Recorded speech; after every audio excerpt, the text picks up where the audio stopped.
L'événement auquel vous allez assister aujourd'hui s'inscrit dans la Semaine nationale des missions locales. Il y a 700 événements au niveau national, 60 actions pour les 43 missions locales de Nouvelle-Aquitaine.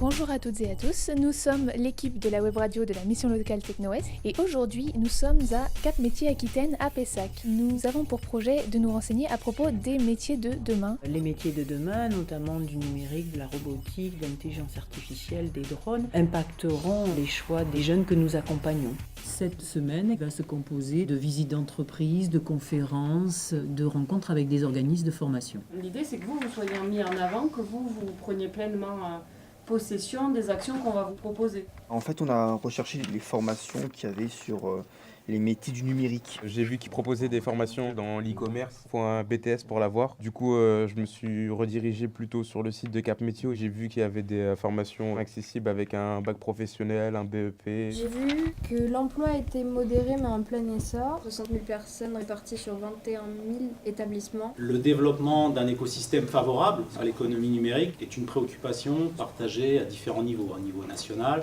au niveau aussi local. Le Fab Lab d'Aquitaine Cap Métiers, nous l'idée c'est de vous parler des métiers qu'on peut trouver soit dans les Fab Labs, ou soit qui sont en relation avec la 3D ou la robotique. L'idée d'un Fab Lab, c'est d'avoir en principe un lieu ouvert où on peut construire tout ce qu'on souhaite par le biais d'outils innovants. On va avoir des nouveaux métiers qui vont arriver et des métiers qu'on ne connaît pas encore. Je travaille au Fab Lab depuis janvier. Je m'occupe plus particulièrement d'un programme de rapprochage scolaire pour les aider à la fois à découvrir les métiers du numérique qu'on peut aborder ici et on les aide à se préparer soit vers une réorientation vers les études, soit à partir vers le monde professionnel de l'apprentissage. Là, il me dit, j'attends un point virgule avant ça. À partir du moment où vous avez pris conscience quand même qu'il faudrait vous bouger un petit peu, eh bien vous pouvez venir, il y a un univers bienveillant qui va vous permettre d'être accompagné dans cette dynamique. Nous sommes aujourd'hui à GRBIM, une entreprise qui modélise version 3D les bâtiments. Je suis intéressé par tout ce qui est informatique, codage, animation 3D. Et là, en gros, je cherche un stage pour mon BTS et je profite de ces visites en entreprise pour essayer éventuellement de trouver des pistes. Aujourd'hui, la seule chose qui compte sur un curriculum vitae, au final, c'est d'avoir confiance en vous. La motivation, c'est vraiment pour moi la chose numéro 1 dans une vie. Si je vous sens motivé, je vous la donnerai la compétence. Quand on appuie ici, on a un faisceau bleu qui apparaît, ça nous permet de se téléporter. On peut s'accroupir et regarder sous la table, par exemple. Ah, c'est trop bien. Qu'est-ce que vous constatez du coup ? On peut toujours s'orienter vers ces métiers, quoi. Il y en a une, c'est la Wild Code School, comme il disait.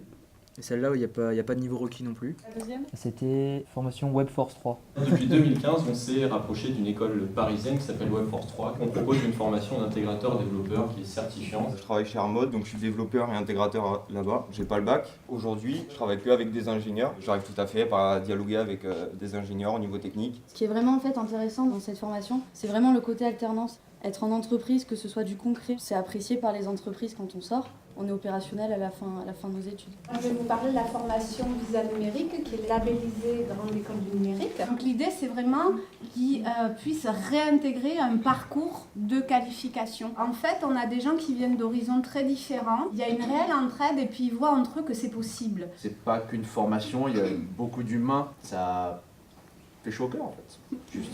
Le numérique, certainement une chance pour tous. Et si vous êtes là, c'est certainement que vous êtes intéressé. Je pense que c'est un très bon choix et que le champ d'application est très vaste et plein de promesses. C'est des métiers pour lesquels l'emploi augmente.